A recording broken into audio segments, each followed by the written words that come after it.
शेवटचे दोन प्रश्न. आता काही दिवसांपूर्वी पृथ्वीराज चव्हाणांचं एक विधान तुम्ही ऐकलं असेलच. म्हणजे पृथ्वीराज चव्हाण म्हणाले की मराठी माणूस पंतप्रधान बनणार, म्हणून हा मी प्रश्न विचारत नाही आहे. तर जे कोणी आता BJP-मधले महत्त्वाचे नेते आहेत त्या 2-3 नेत्यांमध्ये तुमचं नाव घेतलं जातं आणि ज्या ज्या वेळेला मोदींचा उत्तराधिकारी कोण हा प्रश्न येतो तेव्हा देवेंद्र फडणवीसांचं नाव येतं. असं काही तुमच्या मनात आहे का की त्या दृष्टीने काही पावलं पडतायत? पहिल्यांदा तुम्हाला सांगतो, बाप जिवंत असताना उत्तराधिकारी शोधणारी आपली संस्कृती नाही.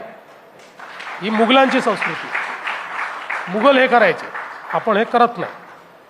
दुसरी गोष्ट अशी आहे की आत्ता मोदीजींचा उत्तराधिकारी शोधण्याचं कारण याकरता नाही, देशाला अतिशय चांगल्या पद्धतीनं मोदीजी लीड करतायत.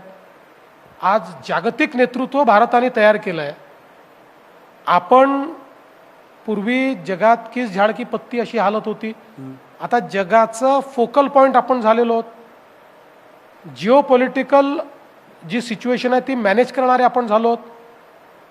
आणि अशा परिस्थितीमध्ये हेच नेतृत्व भारताला पुढे नेऊ शकतं. दुसरं, आज सुदैवाने मोदीजींची तब्येत उत्तम आहे, मोदीजींची एनर्जी उत्तम आहे.